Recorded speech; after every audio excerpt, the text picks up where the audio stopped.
Hello ಎಲ್ಲರಿಗೂ ಕೂಡ ನಮಸ್ಕಾರ. ಆನಂದ 2000 ಯೂಟ್ಯೂಬ್ ಚಾನಲ್ಗೆ ಸ್ವಾಗತ. ತಾಯಿಯ ಗರ್ಭದಲ್ಲಿರುವ ಮಕ್ಕಳ ಮೆದುಳಿನ ಬೆಳವಣಿಗೆಗೆ ಸೂಕ್ತವಾದ ಆಹಾರಗಳು ಯಾವುವು ಎಂಬುದನ್ನು ನೋಡೋಣ ಬನ್ನಿ. ಮೊದಲನೆಯದು ಸೊಪ್ಪುಗಳು. ಅದರಲ್ಲೂ ಪಾಲಕ್ ಸೊಪ್ಪು ತಿನ್ನುವುದರಿಂದ ಮಗುವಿನ ಮೆದುಳಿನ ಬೆಳವಣಿಗೆಗೆ ಸಹಕಾರಿಯಾಗಿದೆ, ಏಕೆಂದರೆ ಇದರಲ್ಲಿ ಐರನ್ ಕಂಟೆಂಟ್ ಹೆಚ್ಚಾಗಿ ಇರುವ ಕಾರಣ. ಎರಡನೆಯದು ಕ್ಯಾರೆಟ್. ಕ್ಯಾರೆಟ್ ತಿನ್ನುವುದರಿಂದ ಮಗುವಿನ ಸ್ಕಿನ್, ಕಣ್ಣು ಇತ್ಯಾದಿಗಳಿಗೆ ಸಹಕಾರಿಯಾಗಿದೆ.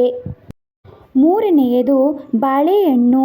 ಬಾಳೆಹಣ್ಣು ತಿನ್ನುವುದರಿಂದ ಮಗುವಿನ ಮೆದುಳಿನ ಬೆಳವಣಿಗೆಗೆ ಸಹಕಾರಿಯಾಗಿದೆ, ಏಕೆಂದರೆ ಇದರಲ್ಲಿನ ಪೊಟ್ಯಾಷಿಯಂ ಹೆಚ್ಚಾಗಿ ಇರುವ ಕಾರಣ. ನಾಲ್ಕನೆಯದು ಬೆಣ್ಣೆಹಣ್ಣು. ಬೆಣ್ಣೆಹಣ್ಣು ತಿನ್ನುವುದರಿಂದ ಮಗುವಿಗೆ ಅತಿಯಾದ ವಿಟಮಿನ್ ಸಿ ಅಂಶವು ದೊರಕುವುದರಿಂದ ಈ ಹಣ್ಣನ್ನು ತಿನ್ನಬಹುದು.